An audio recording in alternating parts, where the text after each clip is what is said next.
जय हिंद दोस्तों। Welcome to the TLC यानी teachers learning centre. Teachers learning centre की इस वीडियो में हम बात करेंगे केवीएस के पीआरटी टीजीटी पीजीटी में आने वाले पेडागोगी की। और पेडागोगी का यह पहला वीडियो है। यहाँ तक मैं कहूँ तो यह केवीएस के एग्ज़ाम का पहला वीडियो है। अब ये वीडियो आपको लगातार मिलते रहेंगे और इस पर हमने जो वीडियो बनाए हैं नए सिलेबस पर वो आधारित है। अब देखिए, अगर आपको सफलता चाहिए तो आपको संघर्ष करनी होगी और उसमें हम आपका साथ देंगे। बस आपको हमें साथ देना है। आपको वीडियो को लाइक करना है, सब्सक्राइब करना है, ज़्यादा से ज़्यादा शेयर करना है। और इसमें आपको एक से एक क्लासेस मिलेंगे और वो भी टॉपिक वाइज। ऐसा नहीं कि इसमें कुछ भी हमने आपको पढ़ा दिया। देखिए, perspective on education and leadership में आपको मार्क्स आएंगे 60। उसके लिए हमने यहाँ पर कुछ चर्चाएं की है। इसमें हम क्या पढ़ने वाले हैं, ये इतना ही नहीं है, इससे ज़्यादा और भी हैं। बस अभी ये सब हमने शुरुआत किया है। इसमें हम कॉन्सेप्ट ग्रोथ पढ़ेंगे, मैच्योरेशन पढ़ेंगे, डेवलपमेंट पढ़ेंगे, प्रिंसिपल पढ़ेंगे, डिबेट्स ऑफ डेवलपमेंट पढ़ेंगे, डेवलपमेंट टास्क एंड चैलेंजेस पढ़ेंगे। डोमेन्स को देख लेते हैं, physical, cognitive, socio emotional, moral etcetera, deviation in development and it's implication, ये सब हम देखने वाले हैं। Understanding adolescents' need, challenges and implication for designing institutional support, role of primary and secondary socialization agencies, ensure home school continuity। इसके बाद अब देखिए, अंडरस्टैंडिंग टीचिंग लर्निंग्स से 15 सवाल आने वाले हैं। इसमें हम theoretical perspective on learning behaviour, conjunctivism और constructivism with special reference to their implication, ठीक है, इसमें हम पढ़ने वाले हैं। तो ये हमने आपको बता दिया कि हम जो भी आपको पढ़ाएंगे वो सिलेबस पर आधारित होंगे। अरे हाँ, एक बात तो बताना भूल गया दोस्तों, अगर आपको नोट्स चाहिए तो हमारे पास सीडीपी के नोट्स रेडी हैं। सीडीपी के नोट्स हमारे पास रेडी हैं। आपको बस ये करना है कि आप हमें इस नंबर पर कॉल करेंगे। ये हमारा नंबर है, मैं लास्ट में आपको दे दूंगा। और इसमें आपको इससे जुड़े हुए सारे टॉपिक्स मिलेंगे। और टोटल 33 हमने चैप्टर लिए हैं नोट्स में, जो कि आपके एग्ज़ाम के लिए वेरी वेरी इंपॉर्टेंट हो जाते हैं। तो आप वीडियो को अंत तक देखिए और हम आपको दिखाने वाले हैं कि इस वीडियो में हमने कैसे सवाल आपके लिए लिए हैं। चलिए देखते हैं। अब थोड़ा जान लेते हैं इस वीडियो में क्या है। तो इस वीडियो में ज़्यादा से ज़्यादा हमने एडोलेसेंस पर लिया है, यानी किशोरावस्था पर। किशोरावस्था एक ऐसा चैप्टर है जिससे भर भर के क्वेश्चन पूछे जाते रहे हैं और पूछे जाएंगे। खास करके केबीएस में इस चैप्टर से बहुत ज़्यादा प्रश्न पूछे जाते हैं। तो हम जान लेते हैं कि एडोलेसेंस जो किशोरावस्था है वो किस भाषा से लिया गया है। तो यह शब्द लिया गया है लैटिन भाषा के एडोल और शेर से। देखिए, सेंस नहीं होता है, शेर से, SCERE, और इन दोनों के मिलकर बनता है एडोलेसेंस। और इसका अर्थ होता है परिपक्वता की ओर बढ़ना। अब देखिए, स्टैनली हॉल ने एक पुस्तक लिखी है जिसका नाम है किशोरा अवस्था। इसीलिए स्टैनली हॉल को किशोरा अवस्था के रूप में जाना जाता है। यहाँ पर पिता छूट गया, ठीक है। स्टैनली हॉल को किशोरा अवस्था के पिता के रूप में जाना जाता है। फादर ऑफ एडोलेसेंस किसको कहा जाता है? स्टैनली हॉल को। इसने एक पुस्तक लिखी है किशोरावस्था नाम की। किशोरावस्था जो है बेसिकली 13 से 19 वर्ष तक मानी जाती है। किशोरावस्था कब तक मानी जाती है? 13 से 19 वर्ष तक। लेकिन कभी कभी ऐसा देखा गया है, अधिकतर भी हो ही जाता है, कि लड़कियों में ये 1-2 साल पहले शुरू हो जाती है। तो अगर आपके पास ऑप्शन में 13 से 19 है तो आप 13 से 19 के साथ जाएंगे, ठीक है। लेकिन अगर नहीं है तो आप 11 या 12 से भी शुरू कर सकते हैं, जो कि 18 वर्ष तक होती है। अब इसके बारे में जान लेते हैं। तो इसे टीन एज कहा जाता है। क्यों टीन एज कहा जाता है? क्योंकि इसमें टीन आते हैं, 13, 14, 15, 16, 17, 18 और 19, इसलिए इसे टीन एज कहा जाता है। इसे एज ऑफ ब्यूटी भी कहा जाता है। इस अवस्था में जो बालक बालिकाएं होती वो खूबसूरती पर बहुत ज़्यादा ध्यान देती हैं। वो लिपस्टिक लगाना स्टार्ट कर देती, टिकली, बिंदी, तरह तरह के आप देखेंगे सजावटें, कपड़े की सुंदरता, बॉडी पर ध्यान देना शुरू कर देती है। इसलिए इसे एज ऑफ ब्यूटी कहा जाता है। अब अगला है स्ट्रेस एंगस्ट्रॉम की एज, मतलब तनाव और तूफान की अवस्था इसे कहा जाता है। अब एक यहाँ पर भी एक अच्छा पॉइंट है, मनुष्य के जीवन का यह बसंत काल है। बसंत में आप सभी जानते हैं, बसंत में फूल खिलने लगते हैं, बसंत में हरियाली छा जाती है, रंग बिरंगा माहौल होता है, गमगीन खुशबूदार माहौल होता है, गमगीन मतलब सुगंध वाला माहौल होता है। यानी यूँ कहें एक बहुत ही खूबसूरत माहौल होता है। इस एज में आते ही युवा और युवती अपने आप को खूबसूरत दिखाने के लिए और एक अलग ही दुनिया में रहते हैं। अब देखते हैं किशोरावस्था की विशेषताएं। तो किशोरावस्था की पहली विशेषता है हीरोइक वर्शिप। हीरोइक वर्शिप का मतलब वीर पूजा की भावना, यानी हीरो बनने या हीरोइन बनने जैसे नकल करने लगते हैं, उसके अंदर किसी भी मामले में आगे आने की प्रवृत्ति होती है, वो लीडरशिप की भावना आ जाती है। अब है सेक्सुअल टेंडेंसी। इस अवस्था में सेक्सुअल टेंडेंसी होती है, सेक्स के प्रति आकर्षण बढ़ने लगता है। अब होता है दो प्रकार सेक्स के attraction, heterosexual attraction. Heterosexual attraction का मतलब विपरीत लिंग के प्रति, लड़के लड़कियों के प्रति आकर्षित होंगे और लड़कियां लड़के के प्रति आकर्षित होंगी। लेकिन होमोसेक्सुअल अट्रैक्शन नहीं पाया जाता इस अवस्था में। होमोसेक्सुअल सेक्सुअल अट्रैक्शन का मतलब लड़का लड़का से आकर्षित नहीं होगा, लड़की लड़की से आकर्षित नहीं होगी। नेक्स्ट है पीरियड ऑफ चेंजेस। इस अवस्था में सबसे ज़्यादा मानसिक परिवर्तन यहाँ की शारीरिक परिवर्तन भी देखे गए हैं। Stages of abstract thinking. इस अवस्था में अमूर्त चिंतन की अवस्था है, यानी यह जो अवस्था है एब्स्ट्रैक्ट थिंकिंग की अवस्था है, इसमें अमूर्त चिंतन देखा गया है और पाया जाता है, क्योंकि यह लेटर चाइल्डहुड को पार कर जाता है। अब हम इससे जुड़े हुए बहुत अति महत्वपूर्ण प्रश्नों को देखते हैं जो आपके लिए हमने लाए हैं। शारीरिक अंगों अथवा संपूर्ण जीव की बढ़ोतरी को क्या कहते हैं? शारीरिक अंगों अथवा संपूर्ण जीव की बढ़ोतरी को क्या कहते हैं? देखिए, यहाँ पर दो बातों को आप ध्यान रखिएगा, हमेशा याद रखिएगा। अगर बात हो रही है बाल विकास की, बाल विकास, और एक होता है मानव विकास, इन दोनों बात पर याद रखिएगा।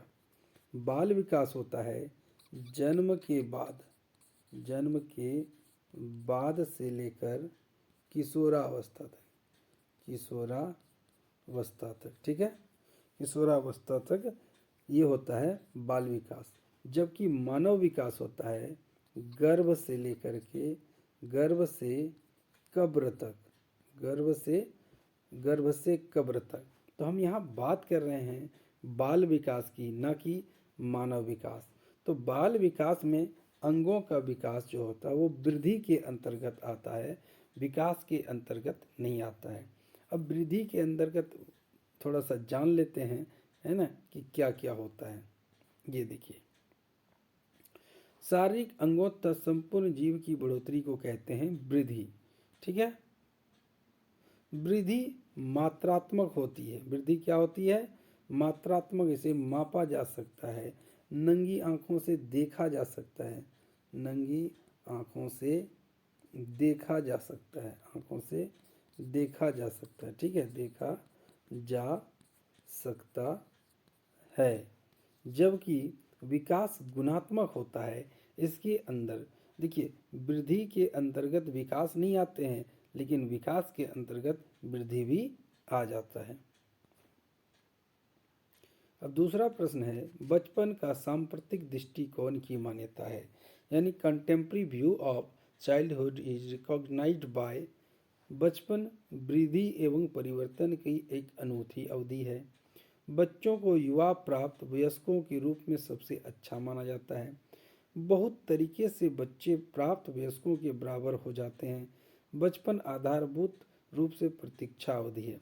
तो बचपन के बारे में सबसे सटीक बात यह है कि बचपन में वृद्धि और परिवर्तन की एक अनूठी अवधि है। इसमें सबसे ज़्यादा परिवर्तन देखे जाते हैं।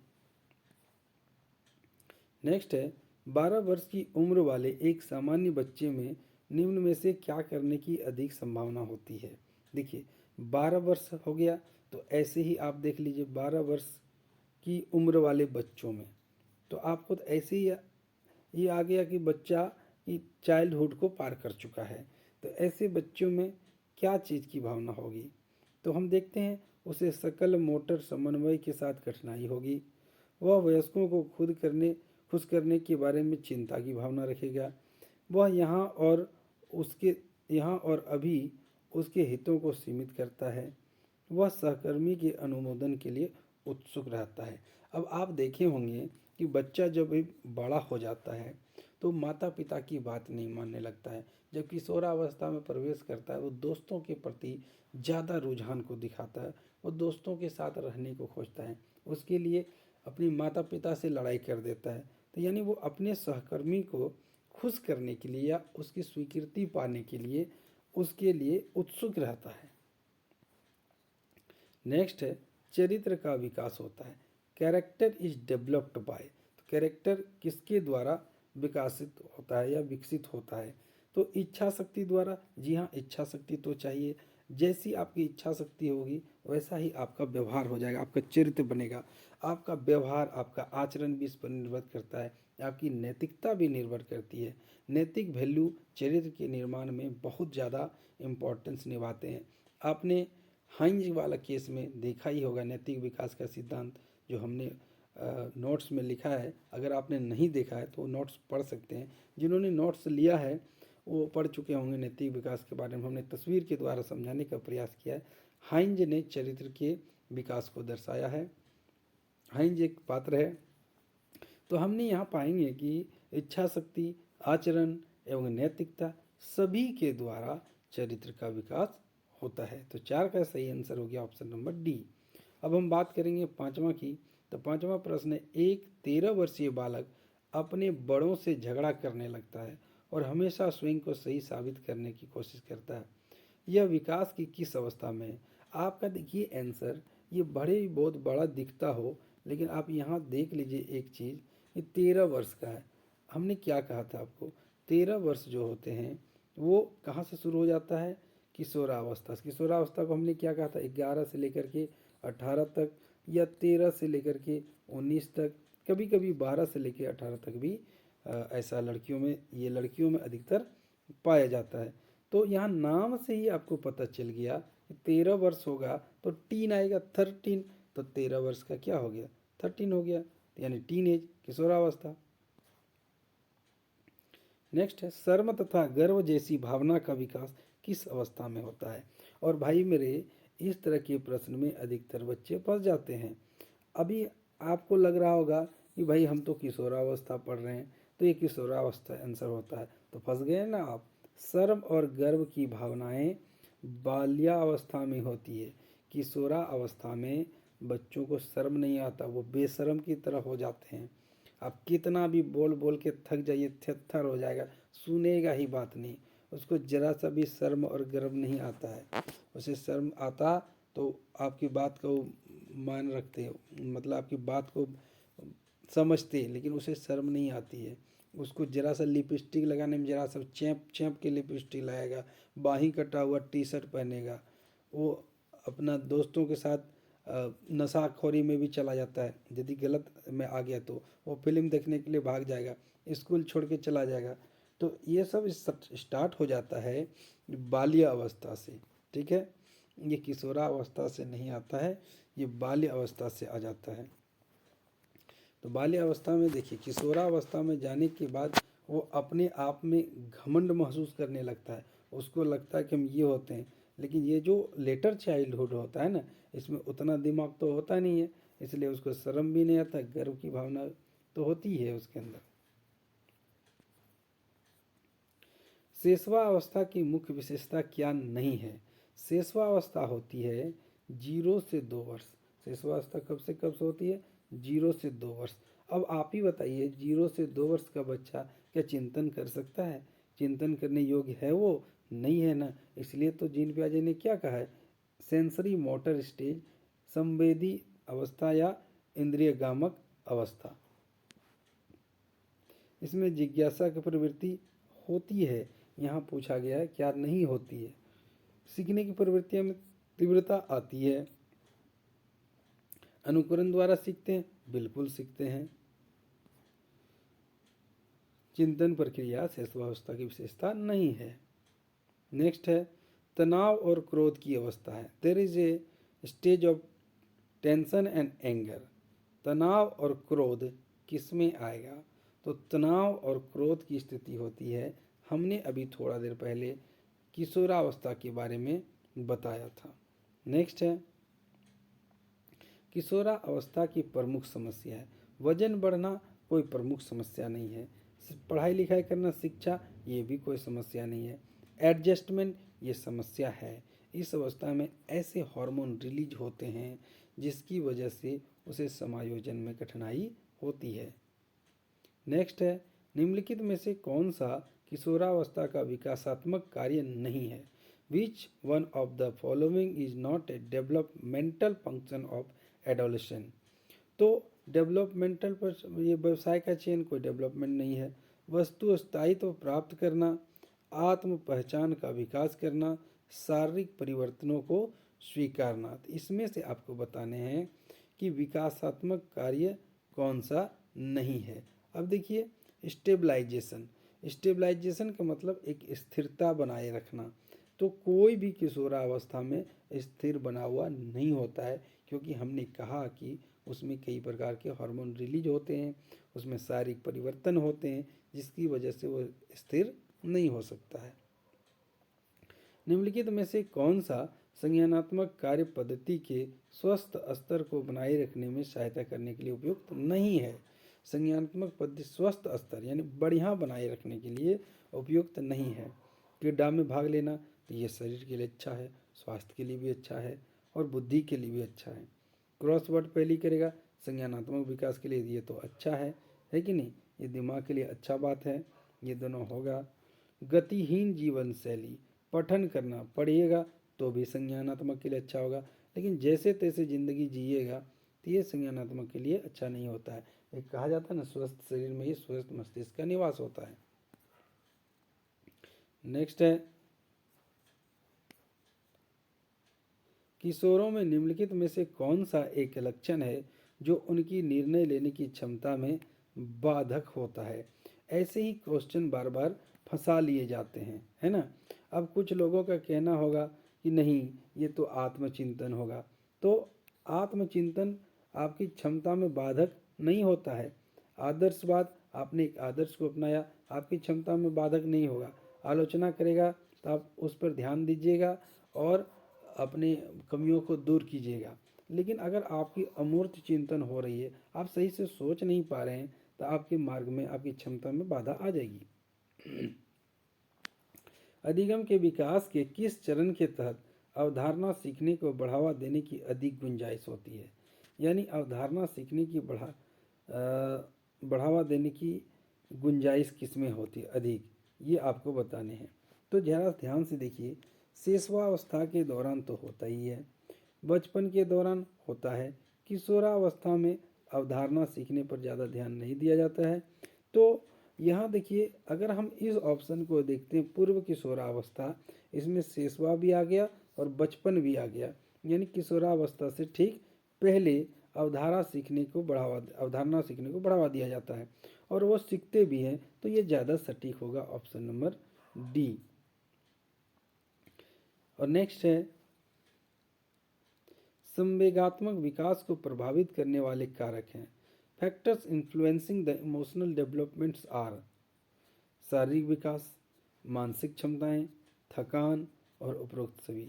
संवेगात्मक विकास यानी आपके अंदर जो संवेग होते हैं, पॉजिटिव संवेग, नेगेटिव इमोशन, यानी इमोशन को ही संवेग कहते हैं। तो यहाँ पर आप देख पाएंगे कि शारीरिक स्वास्थ्य, अगर स्वास्थ्य अच्छा नहीं है तो आप चिड़चिड़े हो जाएंगे। मानसिक क्षमताएं, थकान, सभी मायने रखता है संवेगात्मक विकास को प्रभावित करने में। तो इसका सही आंसर है ऑप्शन नंबर डी। नेक्स्ट है, निम्नलिखित में से कौन बच्चों में विकास के प्रमुख चरण में नहीं आता है। यानी यहाँ पर आप देखिए कि विकास का कौन सा चरण नहीं है।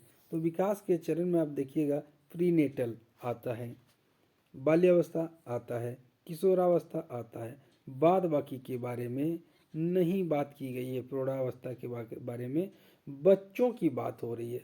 तो बच्चे जब प्रौढ़ावस्था में चले जाएंगे तो ये एडल्ट हो गए, तो वो बच्चे तो रहे नहीं। बच्चे कहाँ तक हैं? प्रीनेटल, चाइल्डहुड और टीनेज तक।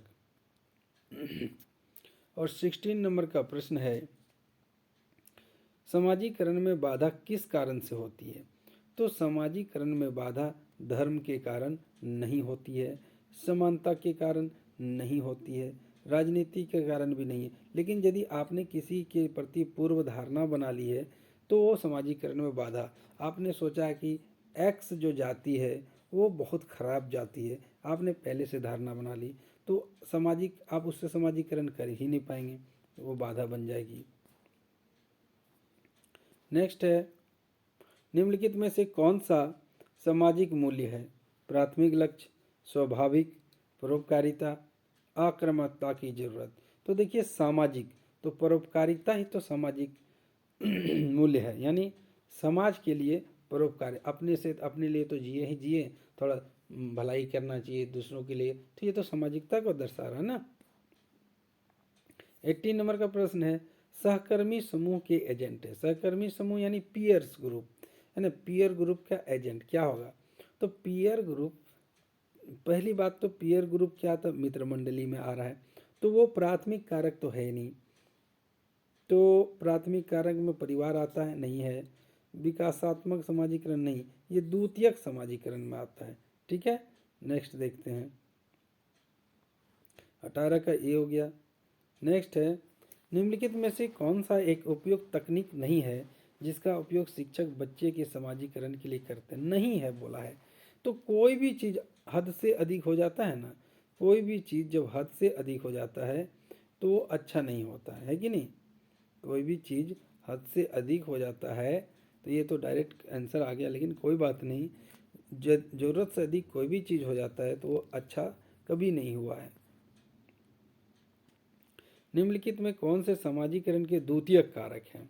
तो द्वितीयक कारक को छांटने का सबसे अच्छा तरीका है कि आप प्राथमिक को निकाल दें।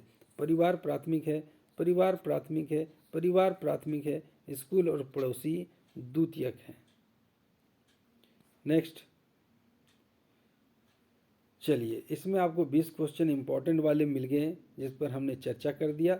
अब हम थोड़ा जान लेते हैं की पॉइंट्स को। तो की पॉइंट्स जो कि अधिकतर पूछे जाते हैं, वो पूछा जाएगा कि केवीएस की स्थापना वर्ष बताएं। केवीएस की स्थापना किस वर्ष हुई थी? तो केवीएस की स्थापना 1963 में हुई थी।